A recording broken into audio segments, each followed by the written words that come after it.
NPR. I'm Tom Ashbrook, and this is On Point. As we go to air, stabbings and gun attacks have killed 8 Israelis this month, wounded many more. Israelis have killed more than 30 Palestinians, including 18 suspected attackers. Right now, there is no clear path to an end to the violence. We're looking at the latest outbreak of killing with a political scientist and 2 prominent writers on Israeli and Palestinian life. This hour on Point, understanding the new wave of violence in Israel. You can join us on air or online, where this conversation is always on. What do you make of the now almost daily stabbings and more in Israel, the Palestinian fury, the Israeli response? Join us anytime at onpointradio.org or on Twitter and Facebook at On Point Radio. Hear the sound of sirens as paramedics ran with empty stretchers toward people injured after a Palestinian crashed his car into a bus stop in one neighborhood of Jerusalem last week. Israelis down. And here, a knife-wielding man, Palestinian, Wednesday, shot dead after rushing past a security checkpoint in East Jerusalem, right in front of the cameras of an NBC News team. A man with a knife runs past a security checkpoint and is shot dead by Israeli police. The knife clearly visible in his hand. After the break, we're going to talk with Israeli Jewish writer Etgar Keret and Israeli Arab author Sayid Kashua. But first, joining me now from Washington is Gerald Steinberg, professor of political science at Bar-Ilan University, where he founded the program on conflict management and negotiation. Founder and president of NGO Monitor, a Jerusalem-based group that critiques NGO coverage of the Middle East and more. Gerald Steinberg, thank you very much for being with us. Thank you. You've got the group on conflict management and negotiation. How would you assess the conflict management that we're seeing or not seeing in Israel right now? First stage to conflict management is usually military security. It's to prevent the people with the knives, with the guns, sometimes with Molotov cocktails and lethal rocks from killing other people. And we're in that stage now. Until you have that overcome, until the immediate wave of violence stops, or at least is reduced, then you cannot have, until that you reach that stage, you cannot really sit down and have some discussions about what it is that we can do for our mutual interest. That was the process in Northern Ireland. It's held for some time, and now may be somewhat weaker. You don't overcome conflicts like this, deep identity conflicts, by having very visible public ceremonies, even by trying to discuss trade-offs until there's a real sense that there's an interest, there's a solution out there. That's what we call our program conflict management, not conflict resolution, because most of these conflicts really need to be managed. They need to be reduced to the point where you can have a civil conversation. That takes generations. Why do you think, Gerald Steinberg, that this violence has surged now? First of all, if you look at it historically, and I'm not saying it's mechanical, but almost every 10 years we've had an outbreak of massive violence in 1929, and much of it starts in Jerusalem over the issue of Jerusalem. There are religious elements to it as well. There are political elements within the Palestinian community. There are a lot of different factors. It's not trivial at all. And I think now, first of all, it's been about 10 years, a little bit longer, since what was called once the Second Intifada. We have a different generation, a younger generation. They've been recruited. They've been trained. There's a lot of Israelis talk a lot about incitement. We see it on Palestinian media. We even hear it from the leaders of the Palestinians. Mahmoud Abbas talking about Israeli feet polluting the Temple Mount or the Haram al-Sharif, things like that a few days ago. There's a lot of escalation of rhetoric. And then at some point it becomes, I think in this case, it's the interest of Hamas, the interest of some of the radicals. Plus we have a region, and that's very important. We tend to discuss very often in the media and elsewhere, and certainly in the United States, the Israeli-Palestinian conflict as if there was nothing else in the Middle East, as if the border, the Mediterranean, the Jordan River were the end of the world. But if I drive 3 hours from my house, drive north and to the Golan Heights, I can see the fighting going on in Syria. I can see the ISIS, Daesh, I can see them fighting Syrian, Iranian, Hezbollah troops. I can see the shells going off. Occasionally they come over our border. That's part of the Middle East. That's a very strong part of the Middle East, from Iraq and Syria, Iran, all the way across to Libya, Yemen. You have this tremendous level of violence, and it's inevitable that it's also going to be spill over into our part of the world. It's not primarily or mainly about occupation or frustration. You talked about Palestinian fury. Where does that fury come from? It was there a long time before there was an occupation, and I think these are identity conflicts where both sides really fear that they're going to be eliminated, wiped out by the other side. They don't want the other side to win, and this is just one of those periods where the pieces were put together either deliberately or as a result of an unconscious process and spilled over to this explosion. The explosion is being attributed in part to a Palestinian perception that Israel has been moving toward changing the security and control arrangements on Temple Mount, or Haram al-Sharif, as you say, the holy site there. Israel denies this, but I think within the Israeli cabinet there's a range of views on what access ought to be there and how that ought to play out. What about the treatment of this very sensitive subject? How do you assess the way the government's handled it? Did something happen that would, to your eye, merit suspicion on the part of the Palestinian community? To be honest with you, I would have to say we don't know. Well, you're there. I mean, you've been. I'm not sure. Explain, please. On the one hand, on the other hand, that's what academics do, right? Mm-hmm. So, first of all, the first point I would make is the issue of what defines the status quo. Who defines it? How does that take place? From an Israeli perspective, and I don't think there's enough understanding of the Israeli perspective. Why is it the positions of Netanyahu are supported? Why was Sharon supported back in 2000, etc.? That there has been a gradual, in some cases a very strong erosion of Jewish rights. And this is a city that we've been in for 3,000 years. What do you mean by that, erosion of Jewish rights? I mean, most of what we see is, yes, attacks which limit life, but also barriers going up, checkpoints going up. Most of them seem to impinge on Palestinian life. Those are security measures. But in terms of the weeks that led up to this, that are the ostensible cause that were actually used to trigger this, and in some cases I'd say cynically and manipulatively, Jerusalem's always been a sensitive point. So when I was a student in Jerusalem in the 1970s, everybody went up to the Temple Mount, everybody went in and out. You wanted to go into the mosque, you go into the mosque. Mm-hmm. There was an agreement that the Dayan enforced after the 1967 war. There would be no Israeli flag up there. There would be no Israeli sovereignty. It would be under the control of the Islamic authorities, the Waqf, and there would be no Jewish prayer. Mm-hmm. Those were concessions from the Jewish side. But in the 1990s, there was a pushback. A lot of those procedures after what was called the First Intifada, the late 80s, then it became almost impossible, and then it became impossible for Jews to go up to the site, which is the most holy site in Jewish tradition.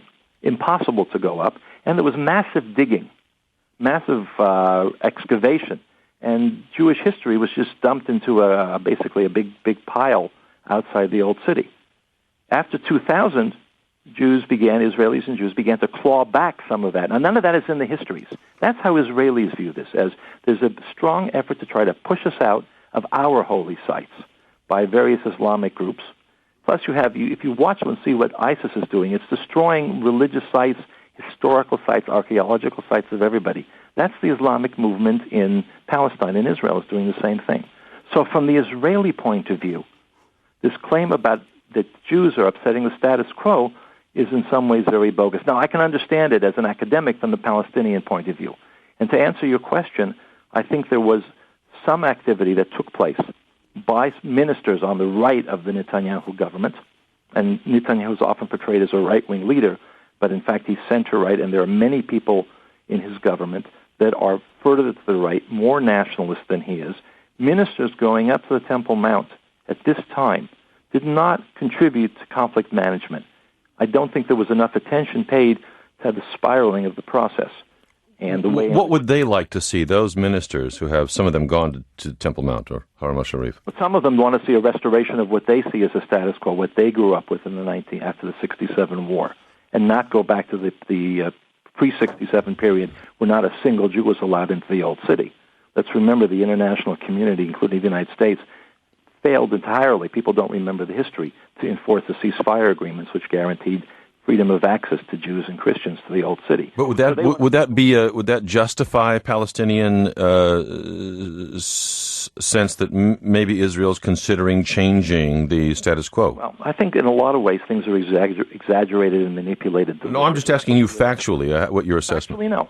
Factually, I would say absolutely not. Restoring the status quo to the way it was and agreed to in the late 60s and early 70s would serve everybody's interest, and we'll probably go back to that in some ways. But that's going to take some time because since that time has come. And remember, we're seeing an Islamization of the entire Middle East. And so the Palestinian population is in many ways more radicalized, more outwardly religious, more exclusionary, exclusivist. This is our territory. They said the Jews have no place here at all. When Arafat in 2000 told Clinton and Barak at the Camp David summit that failed, when they were discussing Jerusalem, which is the heart of the whole conflict, the identity heart, the religious heart, the historical heart. Zion is Israel. Zionism is a return, or rather Jerusalem. Zionism is a return to those holy sites, those historical sites, those core cultural sites. When Arafat said there was no temple in Jerusalem, that was basically the end of the negotiations. And Clinton said, what are you talking about? And they brought in, I think Dennis Ross said, they sent somebody to get an encyclopedia to show Arafat. Well, he knew. But that denial of the Jewish rights, of the Jewish history, that we were there, and at least the Muslims have to share it and acknowledge that, that's very, very difficult for Islamic leaders and just general people who like to see themselves as triumphant and the Jews as having become replaced. And Jewish action in the decades since the '67 war, how much of the tension and the violence that you see right now would you put there? There you get the cycle issue, where the majority of Israelis, by every public opinion poll and measure, the majority of Israeli Jews, about 60%, 65%, favor an end to what's called the occupation, the post-67 situation, the uncertainty, an agreement on territory, 2 states.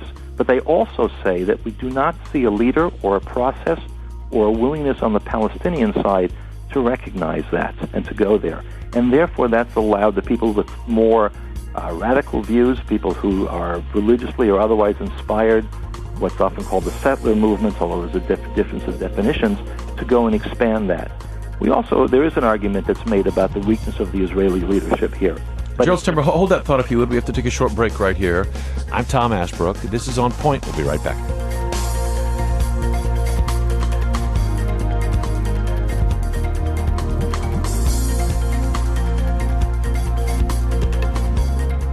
We're talking this hour about the mounting wave of Palestinian stabbings and Israeli response. The conflict bloody again.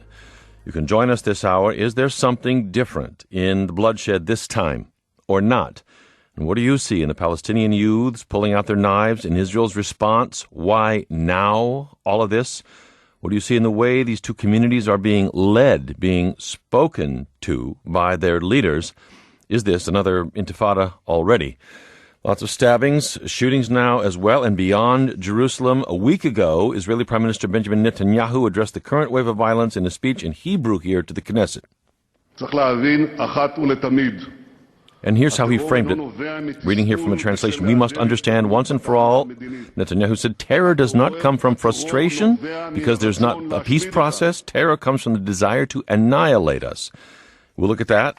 And here is Palestinian President Mahmoud Abbas in a televised address last Wednesday talking about the wave of violence in Jerusalem, interpreted here by Euronews. Abbas.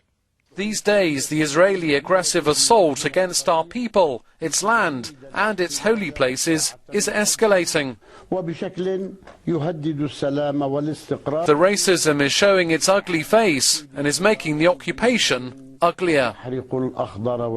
Abbas points to racism and more there. We're talking this hour with Gerald Steinberg, professor of political science at Bar-Ilan University, founded the Conflict on Conflict Management and Negotiation. Not resolution, he points out, management. He's with us today from Washington. With us as well from Urbana, Illinois, Sayid Kashua, novelist, columnist, television writer. The Daily Beast described him as Israel's most prominent Arab Muslim author. He left Israel for the U.S. in 2014 because he felt he could no longer live as an Israeli Arab in Israel. Was profiled in The New Yorker last month in a piece headlined An Exile in the Corn Belt, Israel's funniest Palestinian writer decamps to the Midwest. He's author of Second Person Singular, Let It Be Morning, and Dancing Arabs. His forthcoming book is Native, Dispatches from an Israeli-Palestinian Life. Sayid Kashua, thank you very much for joining us today. Thanks for having me. And with us on the road to Blacksburg, Virginia, is Etgar Keret, Israeli writer, filmmaker. The Paris Review says he's may be the most loved and widely read Israeli writer working today. He's author of Suddenly, A Knock on the Door, and The Bus Driver Who Wanted to Be God, and other stories. His new book is The 7 Good Years of Memoir. Etgar Keret, welcome back to On Point. Hi. Hi, thank you very much for being with us. I don't know if you got to hear Gerald Steinberg or not. He says, look, He's looking out at what's happening right now, says there's a cycle here. Every 10 years or so this happens. He's talking about conflict management, not resolution. You've written about how many Israelis have come to see this waves of violence as sort of like the weather, something about which maybe not a lot can be done. How do you see what's going on right now, Etgar?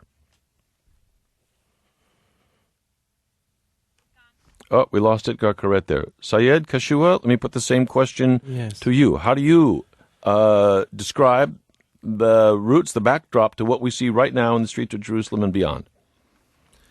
Yes. First of all, it's a very sad reality. And as someone who left Jerusalem last year after living there for 25 years, the last thing that I would expect from Israelis to say that they are surprised. The fact that it happens maybe one generation after another, it's because people cannot really stand the situation of living in East Jerusalem and in the West Bank.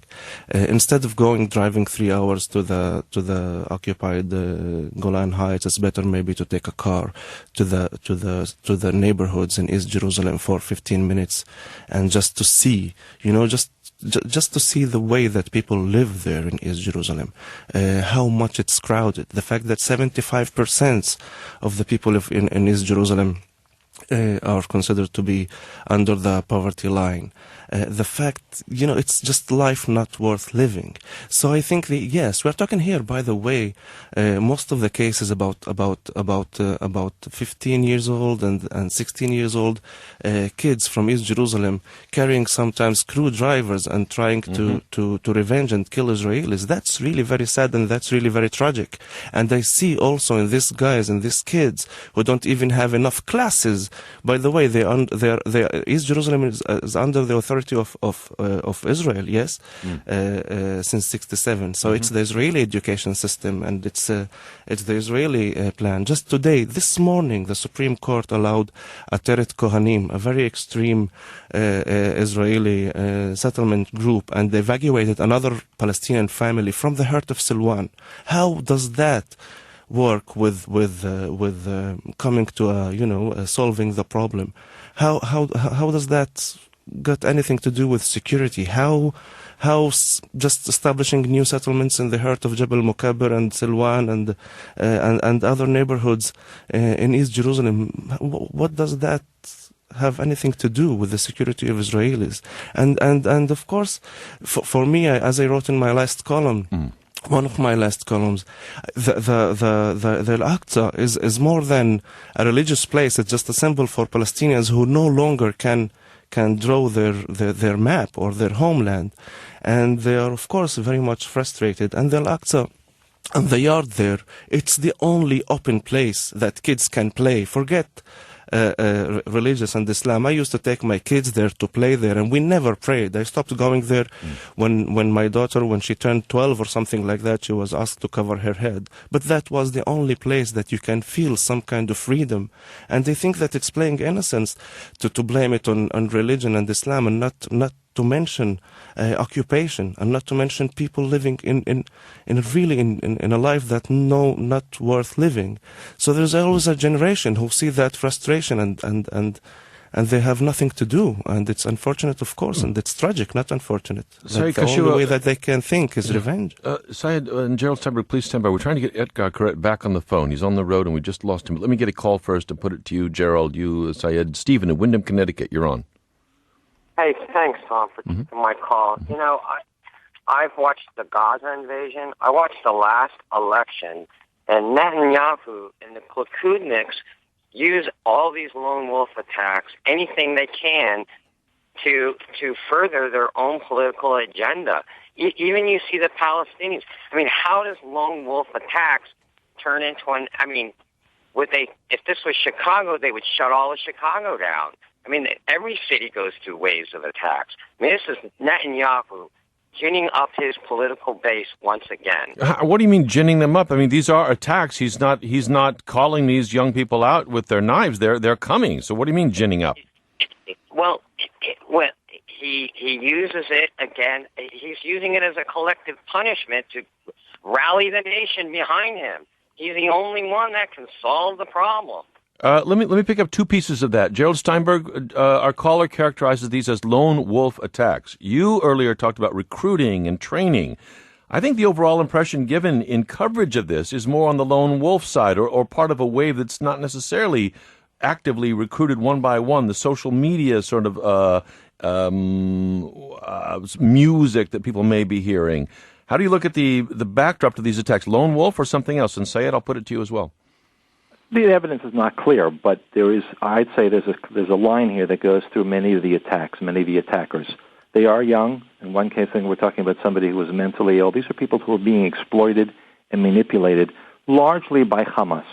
There's an element of Hamas versus Fatah, which is something that may be obscure, but that's internal Palestinian politics. Mahmoud Abbas is 80. He's a weak leader. This is also part of the challenge of the leadership. And they would find the kids, they find people on the margins of society, as Palestinian terror groups have done for many, many years. There's a connection with Hamas in almost every attack. You say they find, so you're not buying that they're just seeing reality around them or chatting with one another and... More than that. I live in Jerusalem, and I see a different reality than Sayid Kashua. He's right. I do go to the neighborhoods of East Jerusalem, but I also see in my own neighborhoods in what's called West Jerusalem, more dominantly Jewish Jerusalem, in the malls, in the shopping centers, the parks, everywhere. I see Palestinians or Arabs from the other part of Jerusalem going shopping, trying to have normal lives outside of the intense control and the corruption that they in their own society suffer. Blaming everything on Israel is really a very narrow and parochial perspective, and I think we should be looking at things more broadly. There is an opportunity for a more conducive mutual cooperation, or at least tolerance. When you look more broadly and see, there's a lot to look at there, but Palestinians, I suppose, would point to settlement or occupation, as they say. How do you look at that? Is that a provocation to these youths? I don't think that 13-year-olds that go around and slashing because of what their cousins and their brothers do, which are influenced by Hamas, have any direct experience with occupation. Even what Sayid Kashua talked about, he gives a partial history, talks about Silwan. Well, Silwan was an entirely Jewish neighborhood, Yemenite Jews actually, who lived there until the 1920s, and then they were ethnically cleansed. So some of those houses belong to Jewish families. Mr. Steinberg, Now, if it was somebody who's going to ask me for conflict management, I would say we can not demand that those houses be occupied by Jews, because that creates conflict. So may I get Sayid in there for a moment? I'll come right back to you, Gerald. Sayid? Yes, I was just asking him if he would agree that everyone who lost his house in 48 get his original house that he used to live in before 48. That time, I can assure you, most Palestinians, all the Palestinians would accept. Yes, it's true, but of course, I used also to live in Jerusalem, and I saw the Palestinians in the malls and the streets of Jerusalem. But after all,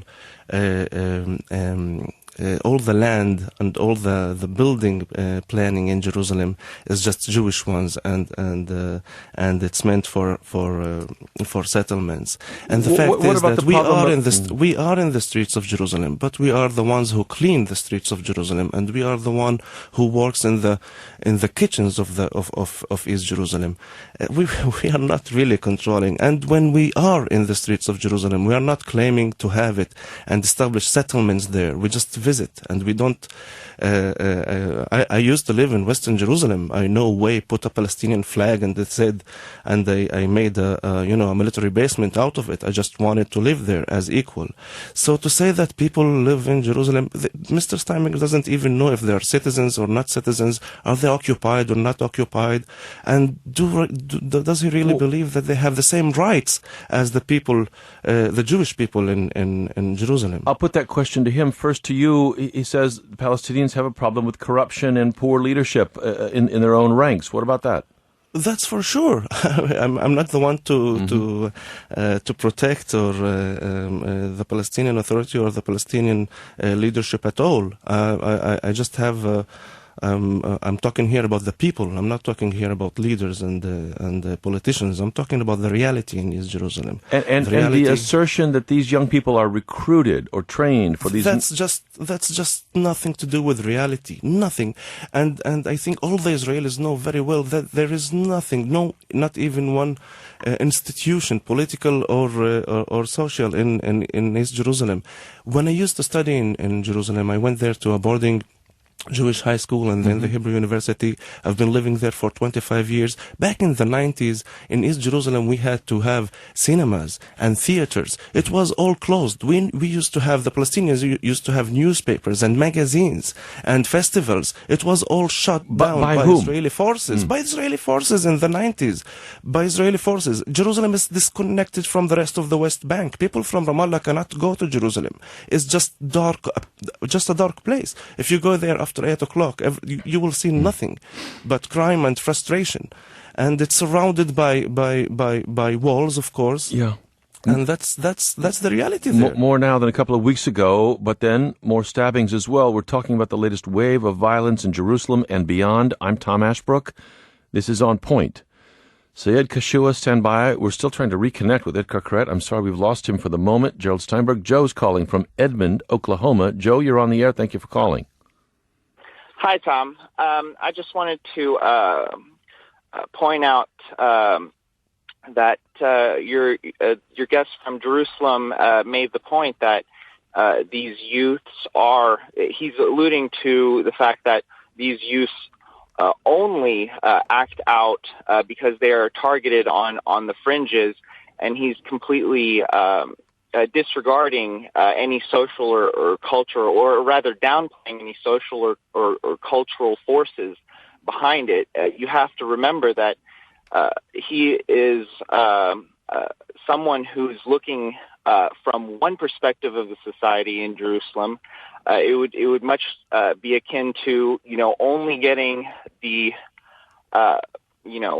rundown of what, let's say, a white person might think in these times. Well, we're not only getting that, Joe, as you can hear, but you're talking about Gerald Steinberg's assertion that Hamas is somehow behind these attacks, and is that what you're disputing?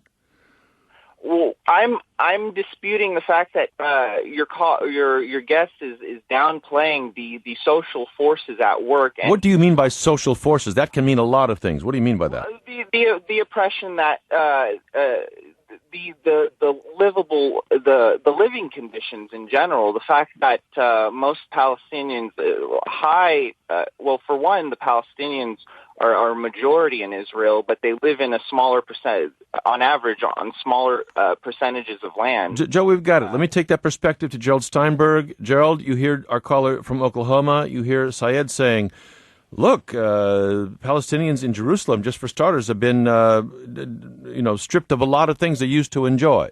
And it's not a surprise that there's frustration would be there at all. There's a problem, very deep problem, with trying to apply the American analogy, the civil rights movement, whites and blacks, to any other country, but particularly in this case of Israel and the Palestinians. It simply doesn't work. Well, I didn't hear the civil rights motif applied. Just these are two peoples, as you've pointed out. Well, I heard it from the last caller. Okay. And I see it. I read it a lot. I read it in the New York Times. The correspondents tend to apply their framework to a very, very foreign environment with a very long history and mutual fears. All these arguments, everything that's raised has some validity, but it's in a much more complex situation. And I want to go back to that point, that from an Israeli perspective, the main consensus of Israelis, who do vote for Netanyahu by a small margin, but there's this great fear that here we are on this tiny piece of land, after 2,000 years of being pushed around and bumped around and massacred and killed. This is our only chance to maintain our society and to return to our homeland, to restructure our language, our history, our massive culture, everything else. Jews, Israelis, Zionists didn't come to Israel in order to fight Palestinians. And the problem here is that we are being fought from the other side. And so you get an action and reaction process. Palestinians in East Jerusalem, when things were under Teddy Kollek, where things were relatively quiet, where there was a sort of a live and let live process, there were two isolated societies with some movement back and forth. And that eroded. It was probably not possible to maintain that forever. Modern society doesn't allow that to happen. And you get this points of friction all along the way.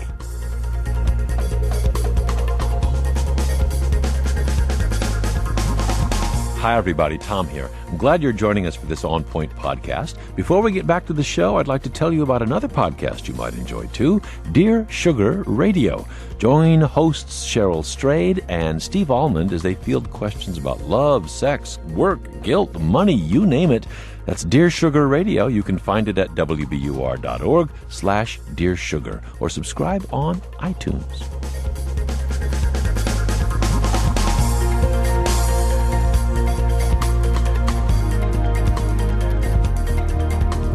I'm Tom Ashbrook. This is On Point. We're talking this hour about the mounting wave of Palestinian stabbings and Israeli response. The conflict bloody again in the Middle East.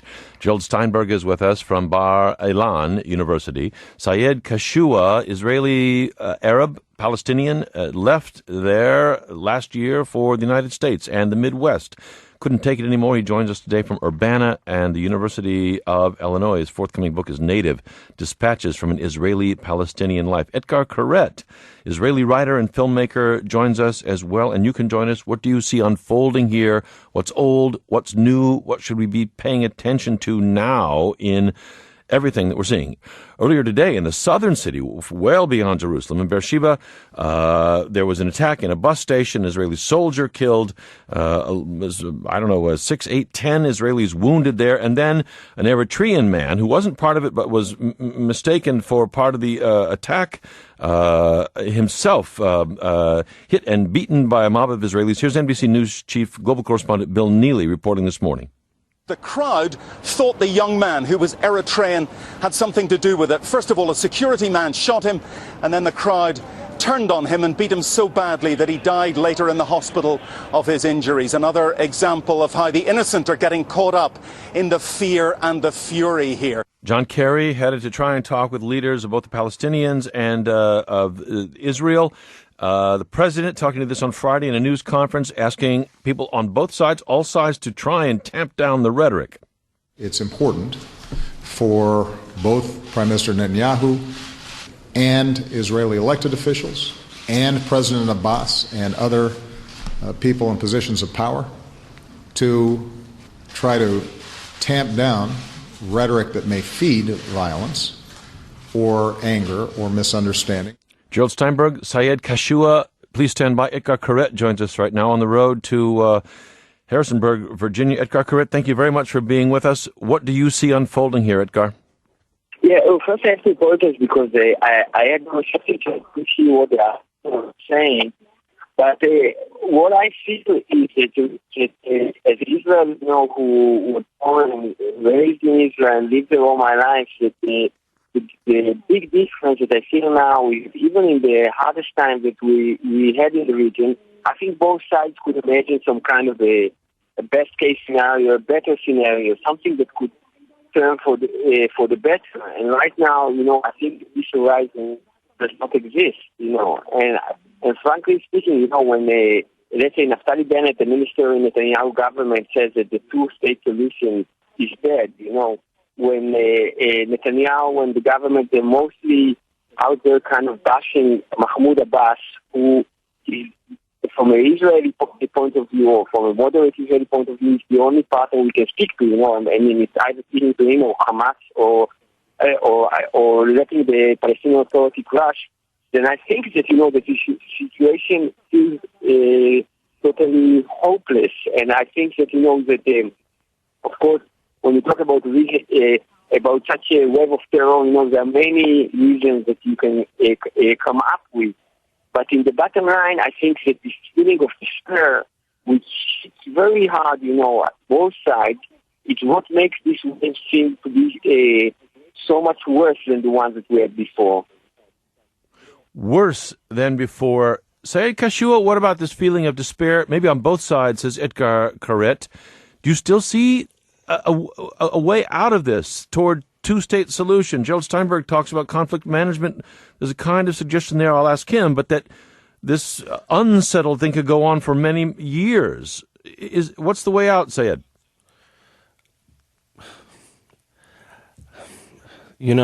It's comparing the despair, the Palestinian one to the Israeli one would be absolutely unfair. Okay. There is no way to compare life in Tel Aviv to life in Jerusalem. There is no way to compare life in Gaza to the life of Israelis in Tel Aviv and Jerusalem and other Israeli cities. It is tragic and it's sad that people are killed in the streets of Israel, of course, but we have to remember that Palestinian kids, teenagers, and innocent people are killed during the whole days of the year. It comes to the news, unfortunately, in Israel, because for the Israeli media or the mainstream, it happens only when Israelis are killed. It's tragic, but that's the reality of Palestinians. They are the ones who are living behind the wall and without ability to move and work. They are the ones to see their land taken part by part every year. I think that, you know what? I'm not a huge fan of the leaders, the Palestinian leaders, of course, but at least I know that Mahmoud Abbas is very decent, and the same things that he says to the Palestinian, he says to the Israelis, and it's very clear to the Israeli, at least military people, that he's doing his best. The fact that there is no intifada in the West Bank, it's because of the Palestinian Authority. The fact that it's happening in Jerusalem mainly and different places, it's because it's under the Israeli security control. That's the reason why. But I say I'm not sure about one state. So it is one state, by the way. Let's talk reality. It is one state. Israel is controlling the West Bank, and of course there are more than 1,500,000 Palestinians living as citizens. Just myself inside. But does Israel. that mean you So give it's up on two state. states? Are you giving up on two states as well? I'm not Enough the Tali one. Bennett says, well, I would accept any kind of solution that gives the Palestinians equal right, human rights, that stops the suffering of the Palestinians. Any solution, a two-state solution, some people would say, because of the settlements, it looks like impossible. No one in Israel thinks that he can really fight evacuating settlers. Benjamin Netanyahu himself says, unfortunately, that before the elections, that there will be no Palestinian state. What is the Palestinian state exactly? That he says that he's not going to dismantle settlements, as he says that he will never give the East Jerusalem back to the Palestinian state. So it is now one state. It is one state, unequal state when it comes to the citizens of the Palestinian citizen of Israel, just like myself, and it's unfortunately apartheid when it comes to the people in the West Bank and Gaza, that they don't have any civil rights at all. Even the people of Jerusalem, they don't have the right to vote for the Knesset. They are not really citizens. They have no rights, almost no rights. They have some kind of rights. So any solution that will save lives and would be accepted on me. But again, I'm not a politician. Gerald Steinberg, One thing at least the Palestinian Authority have a plan. They say we want to establish a Palestinian state on the border of 67. I don't know what's Mr. Netanyahu plan is. He never said. Is it transfer? Is it just two states, one state? Nothing. I don't know what are his plans. Actually, the only thing that it seems the Israeli government is expecting from the Palestinians is just to be quiet, watching their land and their rights being taken from them, and to be quiet when they see that it's just a very slow and a very good ethnic cleansing. Unfortunately, that's the only words that I can use when I see the reality in Palestine and the reality of East Jerusalem. Sayid, stand by. I'm sorry, but we've lost Etgar Keret again. There was a mix-up on him getting to the studio this morning, and it's put us in a very difficult situation on that front. Gerald Steinberg, you say the U.S. civil rights paradigm is not the right way to look at this, but what about human rights? Sayid, raises ethnic cleansing, apartheid. What about that characterization? And whatever you call it, can this status quo go on in perpetuity? Is that what conflict management means in your mind? One sentence, and that is the kind of language that I heard from Sayid Kashua is very depressing, because it's the language of genocide. It's the language of saying we want to wipe Israel off the earth. No, I did not hear that. I did hear him saying he respected the suffering of Israelis dying as well, Jews dying as well in Jerusalem. The language of those are all very clear signals when he says ethnic cleansing and apartheid and all that other language. That's the language of what we call the Durban Conference of 2001, and the goal is no Israel, that Jews don't have a right to national sovereignty, and I hope that he will correct that and not use that kind of inflammatory language. We do let me speak for myself, Mr. Steinberg. I'm please. For myself, and I think that language is No, immoral. you are speaking for myself, for me. Again, you are telling my narrative. Don't do that, please. I'm certainly not selling your narrative. In terms of the practical aspects, there are, in every society, in these societies, there are significant parts of the population that are not on the fringes, that don't want to see bloodletting and killing and everything else that goes on forever. It's very difficult to mobilize those people. It's difficult on the Israeli side, and it's almost non-existent on the Palestinian side. But if there's not a two-state solution, and you have Palestinians in some pretty rough circumstances here, are you saying that's just the way it's going to be? No, I'm saying that anybody who thinks they can predict the future, we say in Hebrew and in Israel among Jews that the prophecy ended after the destruction of the Second Temple. Only fools have prophecy. Yeah, but one can try. I mean, 20 years ago, it was an Israeli leader who would ultimately be assassinated, of course. But again, I don't want to go into that and whether it would have made any difference or not. But the point, where are we now? Where are we now? And I think my view of Mr. Netanyahu is that he wants a coalition government with Mr. Herzog. He's got to get on both sides, the people to the right of Netanyahu, to the left of Herzog, have to be weakened so that they can forge a unity government, because the status quo does not benefit Israel. There are the majority of Israel. I'm saying that right now, that Israel needs to make concessions and compromises, and I'd like to hear Mr. Kashua say the same thing about Palestinians. That Palestinian images of right of return, meaning no Israel, the language that he used, instead of saying, we know that we've made mistakes, that the Arabs should not have invaded Israel and rejected the UN partition resolution of 47 and everything that came afterwards. The kind of language even the Abbasids use it about polluting, that Jews pollute the holy sites with their feet. Things like that. That kind of language doesn't contribute. And that's why there's an emphasis. First, let's try to tone down the language. We heard that from Mr. Obama. I don't know what they can do to contribute to that. And then let's see if we can go forward to confidence-building measures. Let's not try to solve everything, which we've always tried, these massive agreements, piece by piece. And there will be Israeli cooperation. Israelis are tired of this conflict. Gerald Steinberg, hold the thought there if you'd be good enough. I think I've got Etgar Keret back on the line again. We're talking about the latest violence in Israel and beyond. Sayid, I have to come to you first just to clarify. Gerald hears in your characterization an unwillingness to accept the existence of Israel. Could you just speak to that, and then I'll take it to Etgar? That was just cruel, and that's nothing to do with the reality. And I'm really very sorry that Mr. Steinberg thinks that someone is calling for equal rights for people live in the same land and share the same lands. It's demolishing the state of Israel. I think that any decent people who reads me and knows my ideas will understand that I never called that. Unlike Mr. Steinberg, I do very much recognize the suffering of the Jewish people. And unlike Mr. Steinberg, I see myself as I wanted to see myself as a citizen of the State of Israel, and I always fought as a citizen of the State of Israel that wants to make this place also worth living for his kids, Arab kids and Jewish kids, just the same.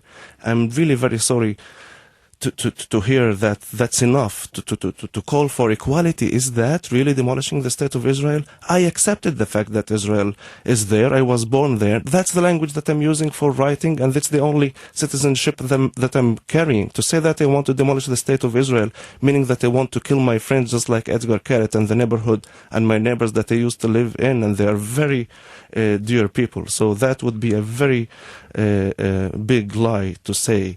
The problem is that unfortunately the 48 war that we accepted is still happening. Taking lands from the Palestinians is still happening. It's not just a traumatic thing that happened in 48 for the Palestinian people. It's still happening every day.